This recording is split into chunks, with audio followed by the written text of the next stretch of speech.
In the cutthroat world of 13th century England, a world ruled by kings and powerful lords, a woman's destiny was rarely her own. She was a daughter to be married off, a wife to produce heirs, a widow to be controlled.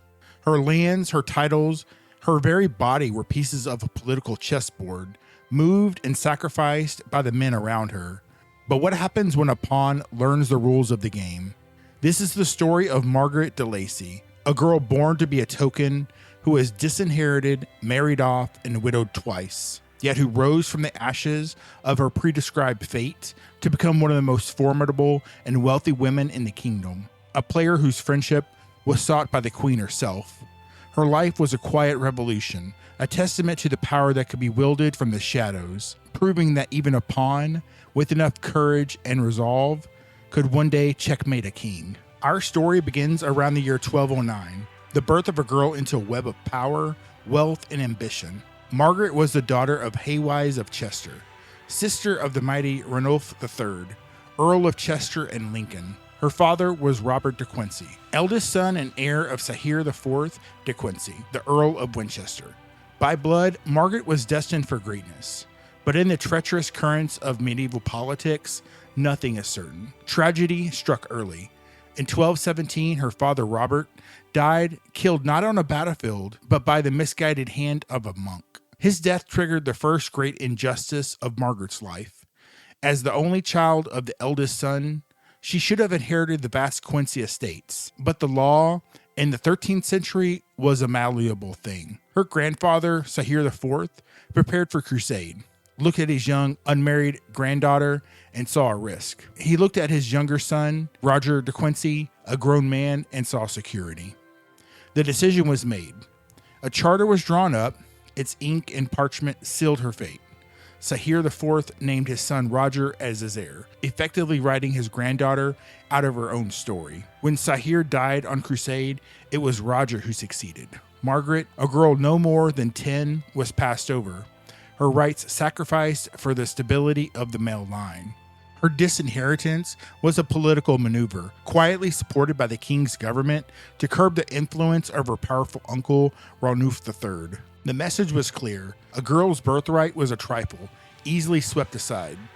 She had been erased from one destiny, but in the great houses of England, every person has a purpose, and her powerful uncle was about to give her a new one, whether she wanted it or not. Even a pawn has value. When the De Quincy inheritance was lost, Margaret's maternal bloodline was a potential asset. Her uncle, Ranulph III, arranged her marriage to John de Lacy, the Constable of Chester. The match was strategic, binding John, a seasoned lord 13 years her senior, closer to the House of Chester. For Margaret, likely no more than 12, when they wed in 1221, it was another move dictated by others. While her husband moved through court, a world of clinking armor, rustling silk, and whispered allegiances, Margaret's world was the stone-walled keep and the nursery. But even from a distance, she was learning the language of power. Her husband's frequent absences on the king's business gave her the first taste of authority, managing the vast estates and overseeing households. She was learning, quietly, how to command. She fulfilled her primary duty, bearing 3 daughters and a son, Edmund. The loss of the Winchester earldom was a bitter pill, but her family's influence brought a different prize.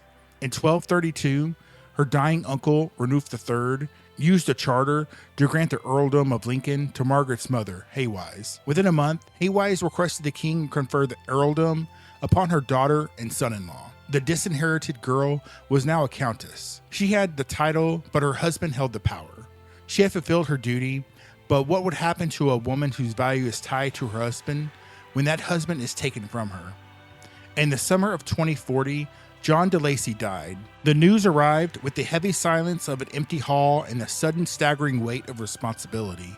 The rents from the earldom, the command of knights, the fate of thousands of tenants, it was all hers.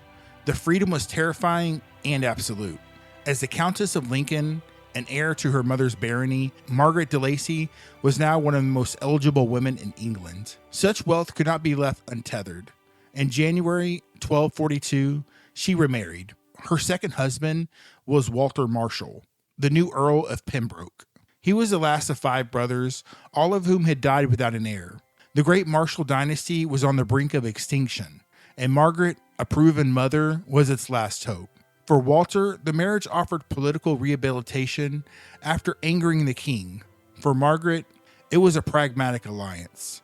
A husband offered protection, and their lands in Dorset lay near one another. But the one thing Walter Marshall needed, she could not provide. Their union produced no children. The curse of the Marshals held. On November 24th, 1245, Walter Marshall died. The last of his line was gone, and Margaret was alone again. Twice a widow, she was now a woman of immense wealth, entitled to the dower from two of the greatest inheritance in the land. This time, she was not a prize for anyone. This time, the pawn would be a player. But how does a woman alone play a game where all the other pieces are men, and the king himself can sweep her away from the board with a single command? She would need an ally more powerful than any baron. She would need a queen. Her decision to remain a widow was a masterfully navigated political act, made possible by her relationship with Queen Eleanor of Provence. Queen Eleanor was a formidable politician, and she saw in Margaret a powerful ally. The bond was cemented in 1247 when Margaret's son, Edmund, was married to the Queen's own cousin, Alice of Saluzzo. This marriage was Margaret's shield, protecting her from being married off into a rival faction.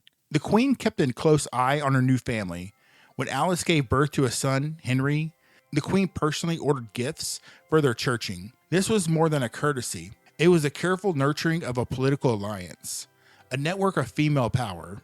Their friendship was not one of overt declarations, but was built carefully through 100 small gestures, a shared confidence, a timely gift, and the mutual understandings that their power as women was amplified when they acted in concert. This new profound influence was immediately tested in the division of the Marshall inheritance. It was an administrative nightmare, but Margaret prevailed spectacularly. She was awarded the cream of the Marshall manors in England, including the family's ancestral seat. In Ireland, the crown assigned her the entire county of Kildare, leaving the rightful heirs destitute. When they complained, the king did not touch Margaret's portion. Her claim, backed by the Queen, was prioritized over all others. She had proven she could fight for what was hers. Now, with her wealth secured, could she move beyond defending her own interests and begin to build a dynasty for her grandson? A new test was coming, not of law, but of influence. In 1256, a marriage was arranged for her grandson, Henry de Lacy. The formal covenant named the negotiators. On one side, bishops and baron. On the Lacy side, assisting her son Edmund, were four figures: the legendary Simon de Montfort and Margaret de Lacy herself. Her inclusion in such company is a stunning testament to her authority.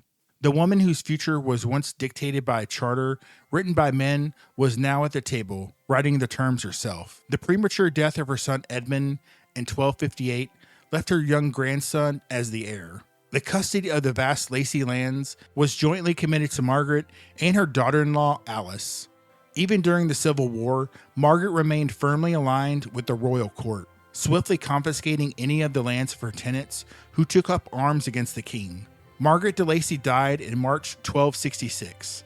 In a final act of identity, she chose not to be buried with either of her powerful husbands. Instead, her body was taken to London. She was laid next to the grave of her father, Robert de Quincey. It was a poignant final statement. Her life began with a charter of disinheritance that denied her legacy. It ended with her choosing to lie beside him, having forged a legacy of her own that no charter could erase. Her life had come full circle. She began as a pawn, disinherited because she was a girl. Yet through the long arc of the female life cycle, through the forging of powerful friendships, and what must have been a formidable mind, she transformed her fate. She leveraged her status as a mother, a widow, and a grandmother into real power.